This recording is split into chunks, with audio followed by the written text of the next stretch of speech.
جب بھی کوئی پریشانی آئے، جب بھی کوئی تکلیف آئے، فرمایا استعینوا بالصبر والصلاۃ، نماز پڑھو انشاءاللہ آسانی ہوگی، صبر کر، نماز پڑھ، ان اللہ مع الصابرین،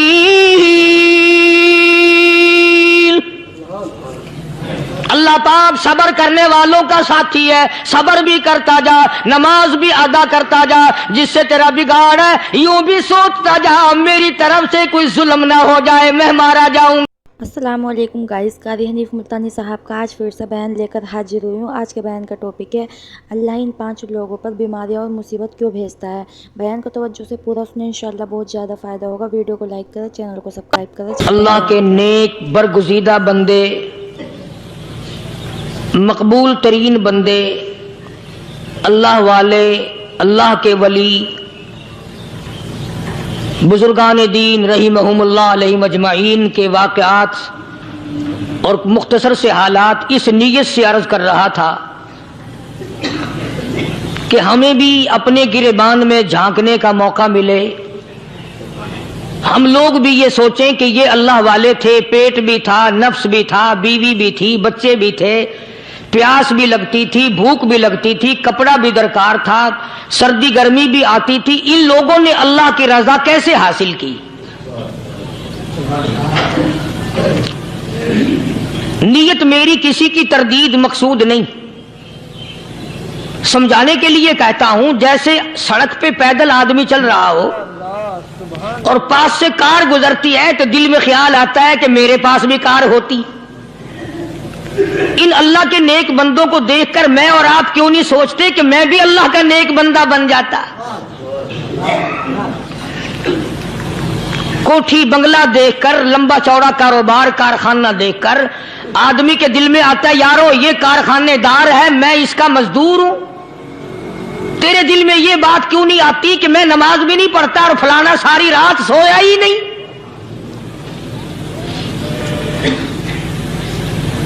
ہم لوگ اپنے معاملات میں، اپنے کردار کے بارے میں آخر کب سوچیں گے وہ کون سی نئی زندگی ملے گی؟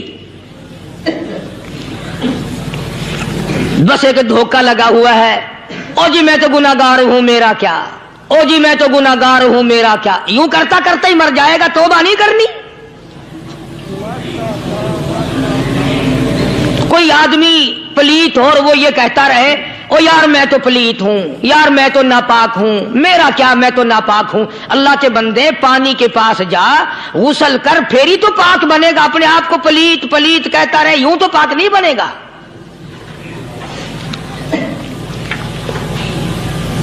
یہ اللہ والے جو ہوتے ہیں آدمی کے اندر کو ٹھیک کرتے ہیں۔ جیسے ڈاکٹر کہتا ہے کہ اگر بلڈ پریشر کے مریض ہو تو نمک نہ کھاؤ، شوگر کے مریض ہو تو میٹھا نہ کھاؤ، بادی کے مریض ہو تو آلو نہ کھاؤ۔ اللہ والا کہتا ہے اگر تمہارے اندر شرک کی بیماری ہے تو خدا کے دروازے کے سوا کہیں نہ جاؤ۔ اللہ والے اندر کا علاج کرتے ہیں، روحانی علاج کرتے ہیں، اس بیماری کا علاج کرتے ہیں جو قبر میں کام آئے گی۔ جب اللہ والوں کی مجلس میں بیٹھو گے تو وہ تمہیں یہ بتائیں گے کہ نبی کی سنتوں کے پھول چھوڑ کر بدعت کے کانٹوں کی طرف نہ جاؤ۔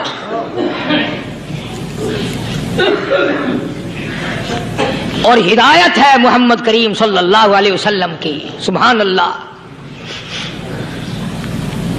وہ جوان کتنا خوش نصیب ہوگا جو حضور کے ساتھ سواری پہ سوار ہے۔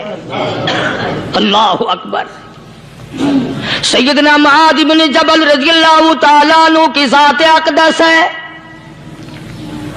جس سواری پہ محمد عربی صلی اللہ تعالی علیہ وسلم سوار ہیں، اسی سواری پہ صحابی بھی سوار ہے، آپ کے پیچھے سوار ہے۔ آپ نے 3 مرتبہ ارشاد فرمایا یا معاذ، وہ کتنا مقدروں والا جوان ہوگا جس کا نام آقا کے پیارے پیارے منہ سے نکلا۔ فرمایا یا معاذ، او معاذ، عرض کیا لبیک و سعدیک، میرے آقا میں حاضر ہوں، میں غلامی میں حاضر ہوں. کچھ نہیں فرمایا. پھر دوسری مرتبہ ارشاد ہوا یا معاذ، عرض کیا لبیک و سعدیک، کالی کملی والے میں تیری خدمت میں حاضر ہوں، میں غلامی میں حاضر ہوں. تیسری مرتبہ پھر فرمایا یا معاذ. سمجھے آپ؟ یہ تو حضور کو پتا تھا کہ میری آواز اس نے پہلی دفعہ میں ہی سن لی، پکار رہا ہے میں حاضر ہوں. 3 مرتبہ آواز اس لیے دی، یعنی میں جو تجھے بتانا چاہتا ہوں وہ بڑی اہم بات ہے، توجہ کر، دھیان کر اس بات کی طرف جو میں تجھے بتانے لگا ہوں. تیسری مرتبہ ارشاد ہوا یا معاذ، عرض کیا لبیک و سعدیک، میرے آقا میں حاضر ہوں، غلامی میں حاضر ہوں. ارشاد فرماؤ. فرمایا یا معاذ لا تشرک باللہ، او ماضی مجھ سے ارشاد سن لے، مجھ سے پیغام سن لے. میں محمد کریم صلی اللہ تعالی علیہ وسلم تجھے بڑی پتے کی بات بتانے لگا ہوں، گر کی بات بتانے لگا ہوں، کوئی حقیقت کی بات بتانے لگا ہوں. لا تشرک باللہ، او میرے جوان، میرے صحابی، او معاذ، اللہ کی ذات میں، اللہ کی صفات میں کسی کو شریک نہ ٹھہرانا.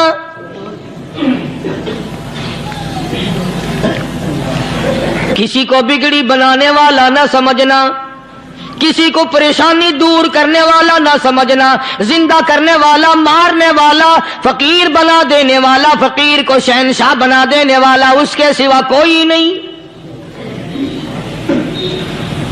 چلو ہو گئی بات، فرما دیا آپ نے کہ شرک نہ کرنا. اب ہماری بات سنو، ابھی حدیث کا جملہ باقی ہے جو محمد عربی صلی اللہ علیہ وسلم کی زبان مبارک سے نکلا، اہم بات باقی ہے. ٹھیک ہے فرما دیا، لیکن اب سوال کرو سرکار مدینہ صلی اللہ علیہ وسلم سے کہ جی اگر کوئی مصیبت کی وجہ سے کر بیٹھے، اگر کوئی پریشانی کے عالم میں آ کے کر بیٹھے، کوئی دکھوں کا مارا ہوا کر بیٹھے، تو صاف فرما دیا. فرمایا او معاذ ان قتلتا، اگرچہ تجھے قتل کر دیا جائے، تیرا ٹکڑا ٹکڑا کر دیا جائے، تیرا قیمہ بنا دیا جائے، اس سے بھی سخت بات آگے فرمائی او حرقتا، چاہے تجھے جلا کر خاک کر دیا جائے،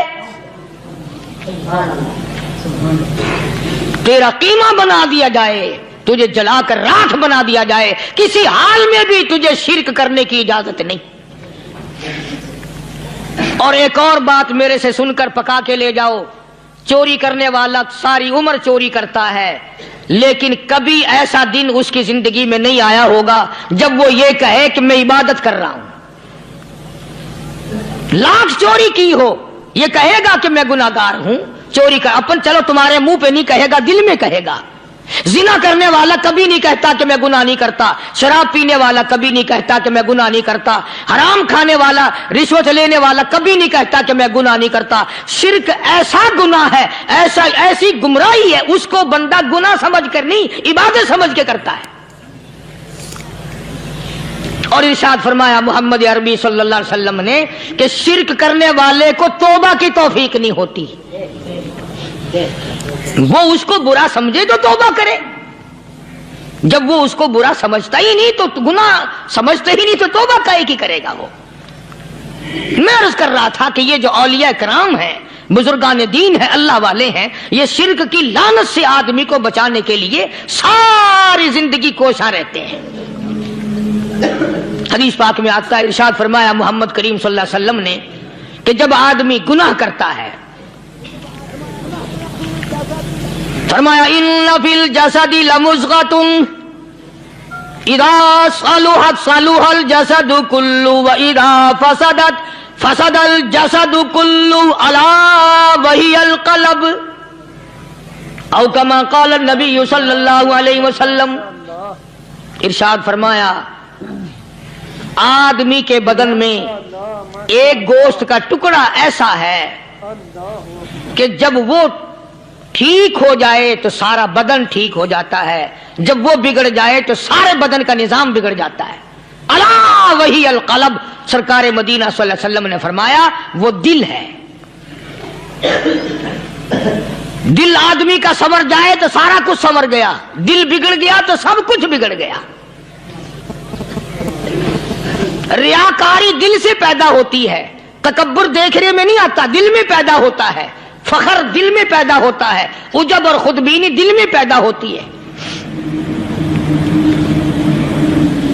تو آقا مدنی صلی اللہ علیہ وسلم نے فرمایا کہ آدمی کا دل جو ہے وہ سفید ہوتا ہے، بالکل سفید ہوتا ہے۔ جب بندہ گناہ کرتا ہے تو ایک چھوٹا سا سیاہ کالا نقطہ اس کے دل پہ لگ جاتا ہے، پھر دوسرا گناہ کرتا ہے، پھر دوسرا نقطہ لگ جاتا ہے، پھر تیسرا گناہ کرتا ہے، پھر تیسرا نقطہ دل پہ لگ جائے، حتیٰ کہ اس کا دل سارا کالا ہو جاتا ہے۔ اور جب سارا دل کالا ہو جاتا ہے تو اس کے دل کے اندر پھر حق سمجھنے کی گنجائش نہیں رہتی، پھر وہ اتنا بگڑتا ہے کہ خلاف شرع کام کو وہ عبادت کہتا ہے، پھر وہ ڈھول دھماکے کو عبادت کہتا ہے، پھر وہ چمٹا کھڑکانے کو عبادت کہتا ہے، پھر وہ نشہ کرنے کو عبادت کہتا ہے، پھر وہ نماز نہ پڑھنے کو عبادت کہتا ہے، پھر وہ قرآن کے قریب نہ آنے کو عبادت کہتا ہے۔ حالانکہ بزرگوں کا یہ طریقہ کار نہیں۔ سائیں توکل شاہ صاحب سب کا جو رحمت اللہ علیہ، امبالے شہر میں مزار ہے، حضرت کے واقعات میں لکھا ہے کہ جب کوئی عالم، جب کوئی قاری، جب کوئی بزرگ قرآن پڑھتا یا کچھ بیان کرتا، اگر قرآن پڑھتا غلطی کرتا، ہاں یہ بات سمجھ لو کہ سائیں شاہ صاحب جو تھے ان پڑھ تھے، عالم نہ تھے، پڑھے ہوئے نہیں تھے، لیکن اگر کوئی قرآن کی آیت غلط پڑھتا تو سائیں شاہ صاحب جو تھے وہ کہتے کہ تو نے غلطی کی ہے، اور اگر کوئی حضور کریم صلی اللہ علیہ وسلم کی حدیث پاک پڑھتا اس میں کوئی غلطی کر دیتا تو شاہ صاحب فرماتے کہ تو نے غلطی کی ہے۔ تو ایک دن مولویوں نے، عالموں نے، قاریوں نے مشورہ کر لیا اور کہنے لگے آؤ شاہ صاحب سے پوچھیں گے کہ ان کو یہ پڑھے ہوئے تو ہے نہیں، ان کو پتہ کیسے چلتا ہے، آیت غلط پڑھی گئی یا حدیث پاک غلط پڑھی گئی، ان کو پتہ کیسے چلتا ہے؟ تو اللہ والے کی خدمت میں پہنچے اور جا کے یہ سوال کر دیا، اللہ والے سے یہ سوال کر دیا۔ آپ سب سبحان اللہ کہو تو میں آگے جواب بتاؤں۔ اللہ اکبر، اللہ اکبر، کیا شان ہے اللہ والوں کی۔ فرمایا تم نہیں جانتے جب کوئی قاری قرآن صحیح پڑھتا ہے، عالم حدیث پاک صحیح بیان کرتا ہے، میں دیکھتا ہوں، میری آنکھوں کو نظر آتا ہے، اس کے سر سے لے کر آسمان تک نوری فرشتوں کی قطار بند جاتی ہے، اور جب وہ غلطی کرتا ہے تو وہ قطار ساری رخصت ہو جاتی ہے، وہ قطار ساری چھٹی کر جاتی ہے، میں سمجھ جاتا ہوں کہ کوئی غلطی ہوئی ہے۔ یہ ہے اللہ والوں کی باتیں جو ہم لوگوں کے کام آنے والی ہیں، جو ہمارے سوچ و بچار کی ہیں، جو ہمارے کرنے کی ہیں، کہ کتنے دن ان حضرات کو فاقے کرنے پڑے، مصیبت جھیلنی پڑی، پریشانی اٹھانی پڑی تو پرواہ ہی نہیں کرتے تھے۔ مخلوق سے سوال کرنا ان حضرات کے یہاں بہت بری بات تھی۔ بلکہ نفحۃ الیمن ایک عربی کورس کی کتاب ہے، درس میں پڑھائی جاتی ہے عربی مدرسوں میں۔ ہم نے جب سبق پڑھتے تھے تو ایک واقعہ پڑھا تھا کہ کسی پہاڑ کی غار میں ایک اللہ والا رہتا تھا اور اللہ کرتا تھا ہر وقت، اللہ کی طرف سے کھانا آ جاتا تھا اور وہ کھا لیا کرتا تھا۔ تو خدا امتحان بھی کرتا ہے، آزمائش بھی کرتا ہے، دعا کیا کرو اللہ ہماری آزمائش نہ فرمائے، ہم لوگ آزمائش کے قابل کہاں ہیں۔ تو اللہ پاک نے جب اس اللہ والے کی آزمائش فرمائی تو 3 دن تک کھانا نہ آیا، 3 روز تک کھانا نہیں آیا۔ جب نہیں آیا تو بھوک نے ستایا، اور جب بھوک نے ستایا تو پریشانی ہوئی، اور جب پریشانی ہوئی تو دل میں خیال آیا کہ اب میرے لیے سوال کرنا جائز ہو گیا، اب تو میں بالکل بھوک نے تنگ کر دیا مجھے۔ تو پہاڑ سے نیچے اترے اور جا کر کے ایک مکان پہ سوال کر دیا اور سوال یہ کیا کہ اللہ نام پہ مجھے کھانا چاہیے. ان گھر والوں نے 3 روٹیاں دے دی. ان گھر والوں نے 3 روٹیاں دے دی اور یہ اللہ کا ولی لے کے چل دیا. تو جس گھر سے 3 روٹیاں ملی تھی ان کے یہاں ایک کتا بھی تھا. وہ اس ولی کے پیچھے پیچھے لگ گیا اور بھونکار قریب تھا کہ کاٹ کھائے پھاڑ کھائے. اللہ کے ولی نے سوچا کہ یہ تو بڑا ظالم کتا پیچھے لگ گیا, 1 روٹی اس کو پھینک دوں, 2 مجھے کافی ہو جائیں گی, یہ اپنا اس کی ہلے لگ جائے گا, مشغول ہو جائے گا, میں نکل جاؤں گا. یہ کتاب کی بات ہے, حدیث کی نہیں. تو نفحۃ الیمن کتاب میں واقعہ یوں لکھا کہ کتا 1 روٹی کھا کے پھر بھاگ کے اس ولی کو مل گیا اور بہت بھونکار کاٹنے کے قریب ہوا. تو پھر اللہ کے ولی نے سوچا کہ یار 1 ہی روٹی کافی ہو جائے گی, یہ تو پھر ظالم پیچھے ہو گیا. اس نے دوسری روٹی بھی اس کو پھینک دی. اللہ کی شان, کتا دوسری روٹی کھا کر کے پھر ولی کے پیچھے پیچھے. اس نے سوچا ایسی روٹیوں سے تو یوں ہی بھلے, وہ تیسری بھی پھینک دی. کتے نے تیسری بھی کھا لی اور جب تیسری روٹی کھا کے کتا بھونکا, اب ولی کھڑا ہو کر غصے میں آ گیا اور کہنے لگا, او کتے تجھے شرم نہیں آتی؟ عربی کا لفظ ہے وَمَا عَدِيمُ الْحَيَا, اور بغیرت کمینے, تیرے مالک نے 3 روٹیاں دی تھی, جس دروازے پہ تو رہتا تینوں کھا لی, پھر بھی بھونکتا ہے. 3 روٹیاں میں نے تجھے دے دی, پھر بھی بھونک رہا ہے. تو یوں لکھا اس کتاب میں کہ اللہ پاک نے کتے کو بھی زبان دی اور وہ یہ کہنے لگا کہ ولی صاحب ذرا ٹھہرو, خود فیصلہ کرو, تم بے غیرت ہو یا میں بے غیرت ہوں. فیصلہ جناب کریں, میں کتا ہوں, آپ ولی ہیں.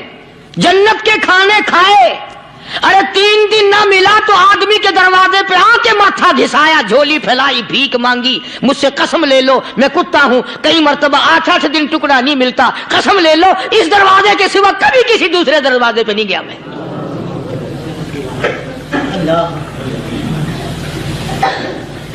تجربہ کر لو, 3 دن کتے کو ٹکڑا ڈالو, چوتھے دن دم ہلا کر تمہارے پاؤں میں لٹے گا. ساری عمر گزر گئی اس مالک کا دیا ہوا کھاتے ہوئے پیتے ہوئے, آج بھی تجھے اس مالک کا دروازہ سمجھ نہیں آیا. پانی وہ پلاتا والذی ہوا یطعمنی ویسقین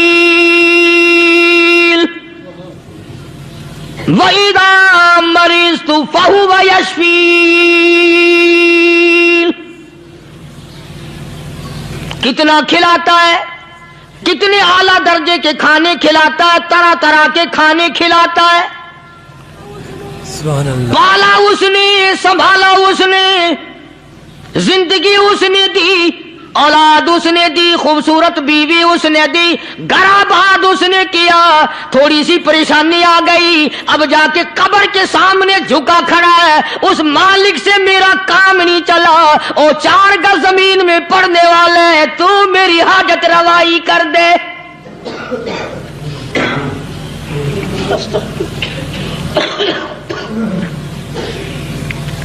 کون سے ولی نے یہ تعلیم دی, کون سے ولی نے یہ ترغیب دی؟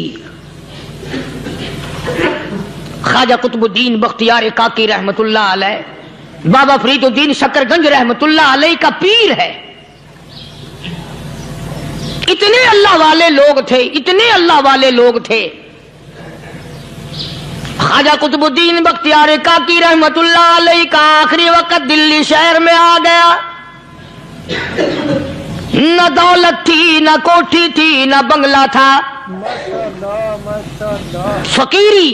ہائے ہائے, عجیب بادشاہت ہوتی ہے ان لوگوں کی. بادشاہ ان کے دروازوں پہ آیا کرتے تھے. خواجہ ابو الحسن خرقانی رحمت اللہ علیہ بزرگ گزرے ہیں. محمود غزنوی کا زمانہ ہے. محمود غزنوی مرحوم بادشاہ نیک آدمی تھا. خواجہ ابو الحسن خرقانی رحمت اللہ علیہ کی خدمت میں آیا اور حضرت نے یوں پوچھ لیا, فرمایا محمود 2-4 دن پہلے بھی تو سنا تھا کہ تم ادھر آئے ہو, مجھ سے مل کے نہیں گئے؟